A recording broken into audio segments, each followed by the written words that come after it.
Word number 1, to confront.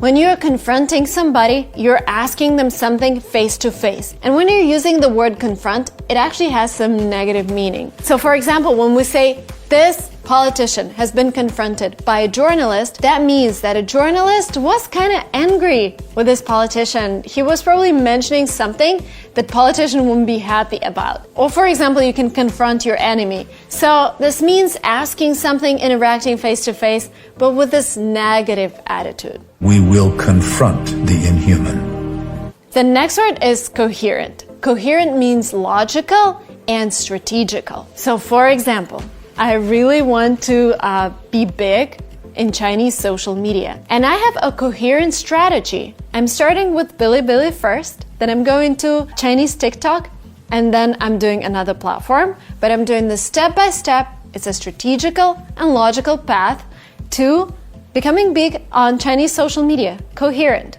Will be to make our money-raising activities more coherent and logical. Empathy. That is a feeling when you understand somebody's feelings and you take them into account when you're acting. So for example, when people hate you on YouTube, there isn't much empathy in their actions. There isn't much empathy on Instagram when people are just hating each other. So whenever people are hating you, there is no empathy. Empathy is when you're trying to help. Empathy is when you understand that a person is doing a lot and he's doing a lot for free and you want to support them and you're showing your empathy. Control freak with no empathy. Witty. And please pay attention to the way I say this word. It's written witty, and if I taught you British English, I would say witty, because this is the way they say it. In American, we replace T with an R. And the way we say it is witty. Witty. He's really witty. I have a lot of videos about American pronunciation, but I just want you to pay attention to the word's pronunciation the first time you encounter it. So it's witty. Witty means smart with a good sense of humor. For example, you met somebody at a party and they're really witty because they are making the smart jokes and they're really funny. You must be witty. Fabricate. Instead of saying make up, I made this up, this is not true, you can say fabricate. Again, fabricated evidence is something you would see in an article about a crime or whatever. That means that this evidence was made up. It was fake.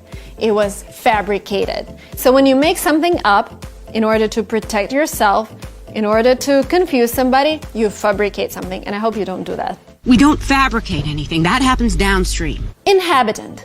A person or an animal who lives in a place and occupies it. So for example, we're in Topanga and it has a lot of inhabitants. We've already seen parrots. We've already seen a lot of different birds. We've seen rabbits. We've seen hares. We've seen so many living creatures, and they are inhabitants of Topanga. Perhaps the native inhabitant can help us. To reckon is a synonym to believe, to suppose, to expect. And British people love to use it. I reckon you're coming with us, which means I believe you're coming with us. I reckon that it's gonna rain tomorrow. I think it's gonna rain tomorrow. To reckon just sounds more advanced, and you're totally free to use it when you're talking to your friends, for example. What do you reckon? To rifle. To go through something in search for something. He rifled through his stuff when he was looking for his sock. Rifle. You can actually show it. This is rifle. Rifling through things.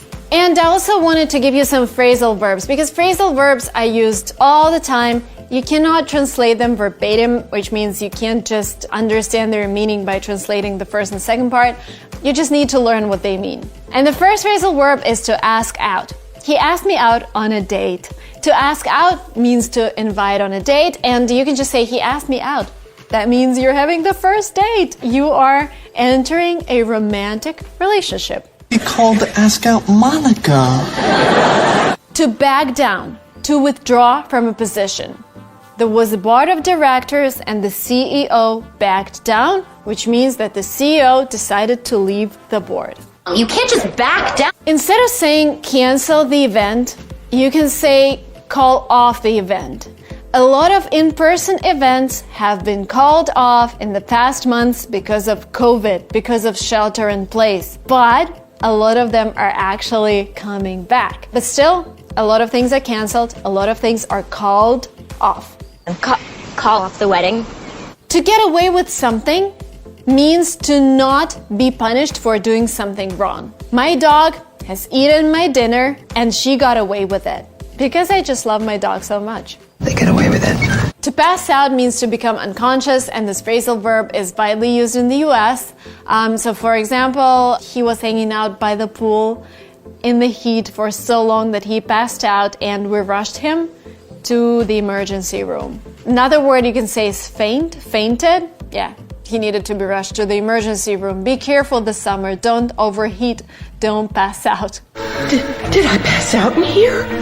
And the last but not the least, turn down, to refuse. So for example, somebody asks you out, remember what it means, and you turn them down because you don't want to enter any new romantic relationships this summer.